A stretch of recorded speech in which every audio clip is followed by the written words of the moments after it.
That's you're right. You're right about that. Now that's true. I got plenty of that too. But I read books to discover the things that other people that lies within other people too. I need to understand other people as well, and I need to understand the reality we live in. All of that. I need to understand all that. I got to understand it. But keep going. Let's go. The apple don't fall too far from the tree. It don't. We run away and like the recycle. That's the same way. Symbolically. Explain. It's the same way when you think about it. It doesn't fall too far away from the tree. So what you're trying to do is saying, okay, well, everything lies within me, but then I have this book that I have to read that I absolutely hate to read, but I feel like if I read this, then I'm going to know all of this, and it's going to jumpstart me here. It's kind of like you're give me the word. Here I go with this word. No, that's fine. It's no. I understand. I understand what you're saying, but that's not the. I'm not reading to do that. Like, I'm reading really to learn. I love learning. But the learning is going to come to you. It will. So you can't force the lesson. And I never do. That's because what. And I never do. Of things you already knew when you left that tree. Yeah. From underneath that tree. When you fell, you said, you already knew it. But sometimes you have an unknown. Things that you don't know that you don't know. Absolutely. And so when you're walking through your journey and you're talking to different people, books are conversations between the author and you. Okay, so when you have that conversation, sometimes that conversation can shed light on things about yourself that you didn't even know. Okay, I agree with that. That's part of it too. But yeah, that's part of it. Yeah, that's everything y'all just said was true. I can't even go against it. I'm just saying I got 5 books left. All I was saying is I got 5 books left till I hit 30. That's all I'm saying. I said all that to say I was like, wow, because I'm not even close. What's your number? My number? Yeah. I don't. Well, I hate reading. I was about to say I hate reading too. I hate. You said 12 books in 1 year. Yeah. Yeah, you can read. But you know what? But you know what, Josh? Okay. So let me tell you why I discovered the conversation with me and the author, because I couldn't even. So it's a book that everyone should read. It's called The 4 Agreements. Oh, look, one of my favorite books, and this is why. It's because it lets you have a conversation with yourself. Mm-hmm. Like, the author just give you like the framework of, okay, this is the framework. Mm-hmm. Understand this. But when the 4 agreements is this: be impeccable with your word. So when I'm like, dang, am I being impeccable with my word? Do I lie? Mm-hmm. Am I lying to myself right now? Like, am I lying about lying to myself? Right. Answering those questions, I'm like, okay, I can get that. The next agreement is don't take anything personal. So then you get into like the outside world. When they say what they say, it's like, dang, they hurt my feelings. Right. Why do my feelings get hurt?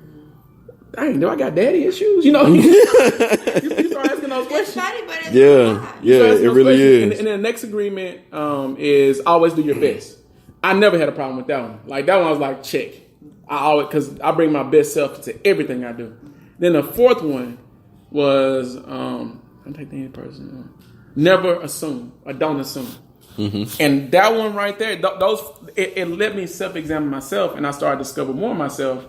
And then I also started to discover more of Don Miguel Ruiz. I was like, he got a son too. His son. So I need to read his son's book. And so it really it builds that character integrity, and it builds more self. And so I read for 2 reasons. Number one, because I'm just nosy. I want to know. Yeah. I want to know about, because I feel like the best teacher is the past. Mm-hmm. If I can learn from the past, I can move forward, for me. Yeah. So that's it. Totally. I spent a long time. Let's get back to this, man. Right. Number 5. We on number 5. Showing and sharing emotions isn't a sign of weakness. Let's say that real slow into the camera so people can get there. Let me repeat it. Showing and sharing your emotions isn't a sign of weakness. Let that marinate. We need about 5 more seconds. Pregnant pause.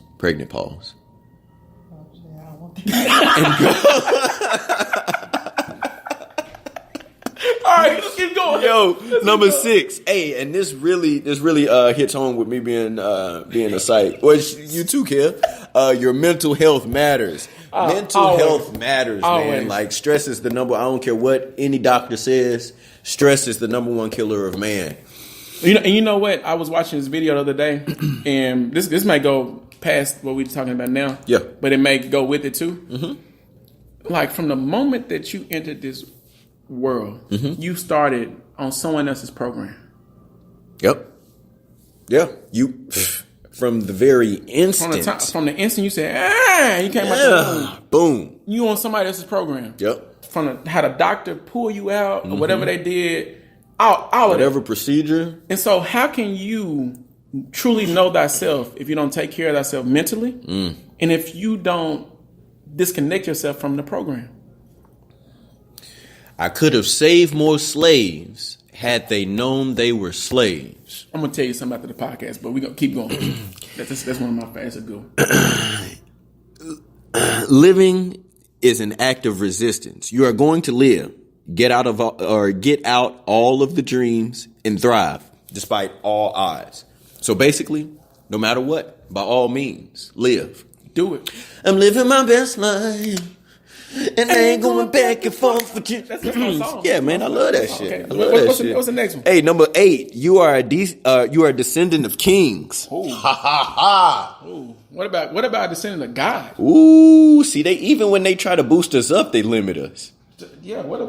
What? Okay, let's keep. Because if I'm a reflect, okay, all right, no, we can go. All right, if I'm a reflection, okay. If I'm an image of God, listen. Okay, wait. Let me. Always, you got this. You got this. I always did this analogy. Like I'm gonna turn this camera around. So picture the universe. Zoom in on that boy. Big you childish. Yo, you take a drink. You finna do this? Assume that the universe, follow me, is a ball of Play-Doh. Okay. Okay, it's just a big ball of Play-Doh. All right. I'm going with you. Now take a pinch of this Play-Doh. Oh. Okay. You're doing this. Okay. All right. And hollow out the ball of Play-Doh and put this little piece of Play-Doh that you have in your right hand, put it inside the big ball of Play-Doh. All right. So now you have one piece of Play-Doh inside another piece of Play-Doh, right? Mm-hmm. Gotcha. Now, this is really the illustration of what existence is, our relationship between God and man. Keep going. Because if I'm a reflection of God, that means I'm God. I'm not separate from, just a piece of. You are God. All right? Ooh. I know. Ooh. Hold on, wait a minute. Let me give myself some. Let me give myself some. Clap for that, John. Yeah, I mean, I don't like to. You get the whole program. I don't like to boast like that. I don't want to get my own. I don't like to. That was perfect. I don't want to get my own self. All right, let's go to the next one. The whole, yeah. Number 9. Their opinion won't pay your bills. Man, look at here. Listen. Look at here. Can we not have this zoomed on me? I don't even. I mean, you made like a dramatic. You had a dramatic scene right there. You was being dramatic. I'm that. So you know what? I'm thinking we probably got to stop after this one, and we'll do the. Let's go to 10. We'll do the follow up next week. Let's go to 10. Okay. No, you want to go 10? Yeah, okay, 10. We're gonna go to 10. All right. Are we doing 10 now? Yeah, we can do it. 10. Okay, 10. Failure isn't a tattoo. Oh, shit. Hey, man, if I could have learned that lesson 10 years ago, man. See, you know what? Now this right here, and that it was probably associated with my upbringing, but yeah. Shout out to my parents. And you know what? This actually go 9 and 10 go together. 9 and 10 go together. You got 9 and 10 like the They kind of go together. They go together. But let's talk about this failure is not a tattoo, and we want to hear the woman's perspective too. If you want to give it, you want to give it. Yeah, I mean you can. Let's look at our time real quick. Let's see how much time we got left because this one we need to really go into. Mm-hmm. Yeah, we got about good. So I'm curious to find out where we got that shit from. And Facebook Live people, we gonna let y'all go. We finna get into this one. All right. So, failure is not a tattoo. What does that mean? What does that mean? Well, I think first and foremost, failure isn't the way I think about that statement. It doesn't attach itself to your identity. I am not my failures. I'm not my mistakes. So the things that I've done in the past, aren't intrinsically me that I am today. Gotcha. If that makes sense. But do those failures help make you who you are? Of course they do. So if they help, okay. I love that you put that if. If you take lessons from these failures, because a lot of times we'll fail, go through that failure, rectify it, and mess up again the same way that we just failed. It's like the universe presents to you the failure over again to see if you got it. It's like, do you really got this? Do you really got this? I'm a retest you on this. Let me double check. Let me retest you on this. Look, for me, it's like, let me give you the same exact woman again. Just a different one. Listen, bro. Listen. She just got different faces. She just got a different face, different name. Let me get that same energy again. Man. To see if you're going to pass this test. Kevin, man, listen. Man. I feel like I'd like to hit home with that one. Man, listen. When I say I didn't like being alone, I didn't like being alone. Okay? Okay. Good. Okay. And it seems like you get that same experience until you get the lesson. It's the law. We have to give ourselves the permission to fail. Ooh. And I think that's what's really vital. Put that right there. Because like you said, some of it stems from our upcomings, by our parents and their expectations of what good is or what being a master of something is. It was to their perception and their capacity. They did the best they could. They did the best they could. Yeah. That person. Now, I'm now. Let me say this because I know you well enough. Y'all should have saw her face. Because I know Cece. I know Cece very. The best when I say the best they could, I also mean the best that they allowed themselves to do too.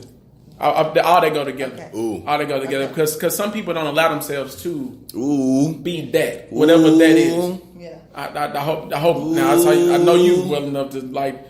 Yeah. Okay. You spread. I had to. I had to. Okay. I had to. I thank you for that. Though. No, I had to because I know for me, and this podcast is gonna end in a second.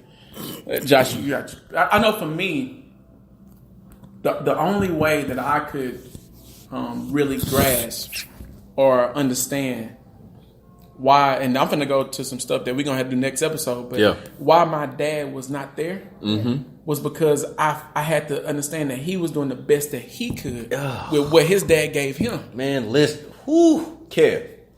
So, listen. Yo, this has been the Wealth Effect, man. We'll resume this next week. We're going to have a real conversation after this, though. Yeah, we're having a real conversation after this. Hey, this is Katie Young. This is Josh Rucker. The Wealth Effect. Love you all. Peace.